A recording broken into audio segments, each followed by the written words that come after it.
Hello, welcome back to Lenz's Comic Corner, Classics/Non-Classics. This is episode number 207 and Doubleshot number 141. Okay? First up is kind of a finale for volume trade, but I don't know if the numbering for this one is continuing with the current volume of this particular series, but Amazing Spider-Man Spiral. But this is basically less than anything to do with volume 3. This just collects issues like 16.1 to 20.1, and is written by Jerry Conway. This is his return to Spider books for the first time in years. Of course, now he's the current writer of Carnage. This just deals with the gang war. It's just basically Yuri dealing with also a new bureau chief. Apparently, Chief Precinct has been replaced. I'm like, when the heck did this happen? Yeah, that is a good question. When the heck did this happen?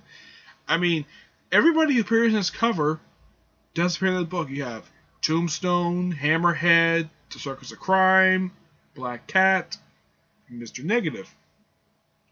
Now, what's with this particular story? Mr. Negative is put in prison, which is later referenced. They kind of followed this up with that very disappointing 3-part filler story from the most recent issues of Amazing Spider-Man. A lot of people call it filler. A lot of people would just call it just something just to skip over. Yeah. I mean, yes, I know for a fact Mr. Negative is not that big of a Spider-Man villain. I mean, when you think of Spider-Man villains, you think people like Tombstone, Hammerhead, Kingpin. Of course, this also deals with the fact that apparently Kingpin has gone to Europe, despite the fact he shows up in another book I'm going to talk about in a few minutes. But the artwork in here is done by Carlo Berretti. Yeah, really, really good artwork. Yeah, this is really good artwork. Now, the new chief, the new bureau chief, is a woman. I don't have a problem with that. What our problem is that she's a complete dick. I mean, it's like, I have a tendency to think that she's bought off. I think that she's crooked. Why? Because she's always yelling at Captain Yuri, and the fact that she doesn't most of the time she thinks she's lying. I think that she's corrupt, and as far as I know, both Yuri and this Chief Precinct and this new chief, they don't really give her name in this book. Not that I can think of, no. They don't give her name in this book. I don't really care for her at all. I hope they revealed later. I hope Slot reveals that she is actually crooked. I really hope so, because this character is completely unlikable. I do not like this character at all. I mean, yes, I know people don't like Mr. Negative, but I like her even less than Mr. Negative. Mr. Negative's more interesting than she is. I mean, yes, Wrath is working with Mr. Negative to take down Tombstone. Fine. And here's something I don't like. This new bureau chief is yelling at Captain Yuri for actually doing her job. Does it sound familiar? Yes. It looks like Gary Conway was taking points to write this particular character from how that woman was written out in the movie, the Think prequel movie that came out in 2011. Yeah, it's like Gary Conway just took points from that particular of how one of the characters was written in the movie, and basically based the personality on him, the guy who was head of the Norwegian project from the Think prequel movie. That's what I think Gary Conway did. That's the only character I think he just did not know what to do with this character. Maybe he was running this character by his editor. I don't know. But everyone else in here is written fine. Even Yuri is written fine as well.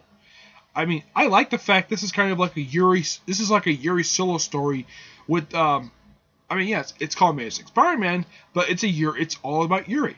Yuri, what's on me? But the problem is, I mean, every one of these characters do eventually return. I'm not sure the Circus of Crime has not been seen very much since then, but everyone else pretty much does show up after this. I mean, Black Cat is a regular character in the Silk series. But I know for fact Tombstone is drawn a little bit different than how he's usually drawn. But I would like if Raph does come back, maybe they could do something more with her. But it's almost like that. This particular character, this bureau chief, was there just to ruin her career. Yeah, she's just like a speed block. Every single time she shows up, so she speed block or she yells at her. It's like she doesn't like her doing her job.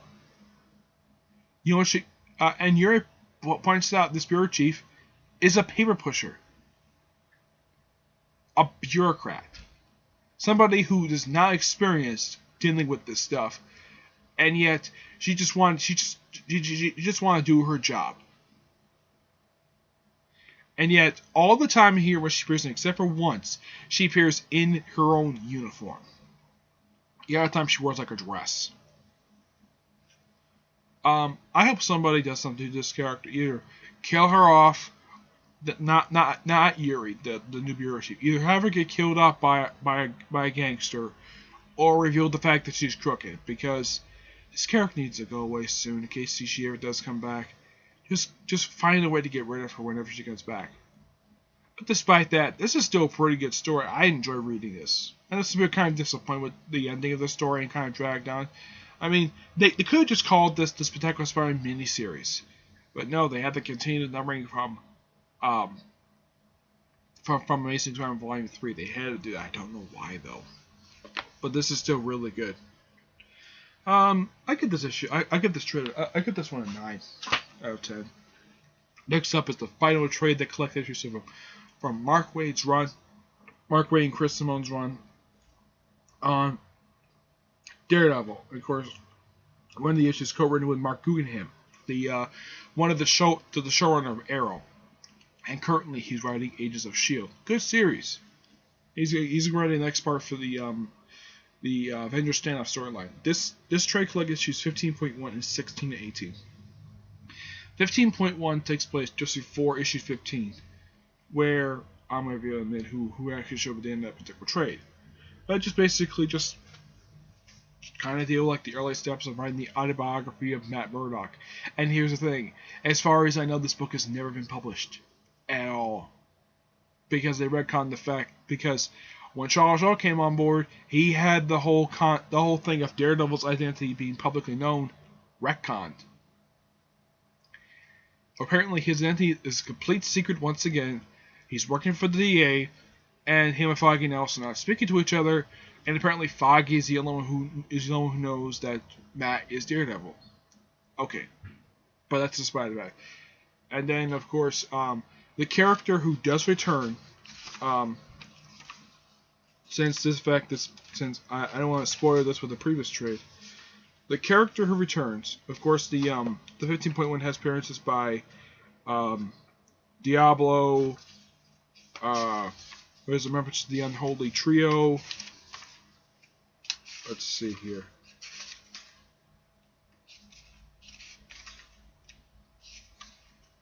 Let's see. I think that's it when it comes to characters.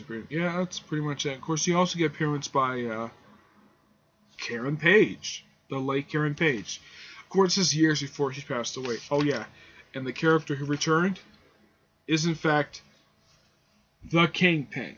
For the first time in almost 5 years. I mean, not over on publication, but the first time he showed up in the pages of Daredevil. This is the first time since Shadowland these two have seen each other. And that is something. I got handed to Waid for keeping him out of the Daredevil comics for almost 5 years. I mean, as soon as he started, I'm sure he's like, though, I am not having Kingpin in my run. Kingpin was dominating other people's runs, but I'm not having my run dominated by Kingpin. So, basically, he meets him to Kingpin, which he's dressed in a white suit, which is kind of similar to how he was dressed in the Spider-Man animated series from the 90s. And he just works with him. They tried to basically kind of, well, give it the whole thing of Murdock and of course, this guy here, who is a Mark Waid creation, Karai, I think that's how you pronounce his name, he shows up in this issue. And he also does more with the Owl's daughter, more stuff with the Shroud, and and the Shroud does kill this character. Yeah, the Shroud kills him. Yep. Which makes him the only confirmed. Oh yeah, and Julia Carpenter does show up in this particular storyline. Yes, she does. She flies out to San Francisco to basically stop her ex-boyfriend. Yeah. And of course, they say everybody's sent out to jail. Even the Shroud is sent out to jail, and he was supposed to be an anti-hero. But this was really good. I own one of the issues, and I even had Mark Waid himself sign it when I met him at Comic-Con last year. I gotta hand it to Waid. This was a great run. 54 issues. That's how many issues he wrote for Daredevil. So basically, these 3 issues he wrote in here were in fact issues 52 to 54. Even though it's 16-18, it's 52-54. He wrote 54 issues for his run. Just like how Wolverine the X-Men had 54 issues when it ended about 2 years ago. This had 54 issues, which makes him have one of the longest runs ever in the history of this particular series. This is great. People love this run, and yet people chastise Charles Soule for his run, for not having a supporting cast. Which, okay, fine. It's just the beginning of his run. His run's only 4 issues in, and yet Foggy's only show up once. But I enjoy Charles Soule's run. I really do. I also enjoy this. I enjoy all the runs for Daredevil. In fact, I've read every single issue for Daredevil. I mean, yes, there's certain issues for Volume 1 I haven't, but I've read every single issue that's come out since 98. I ended up reading comics since I've really read comics since 04, but I've read every single comic for Daredevil that's come out since 98. Yeah, I've read every single issue, including the issues in this trade, and the issues that recently came out. And so, for this awesome trade, I give this one a 9.5 out of 10. It's awesome. And Mark Waid's run is fantastic.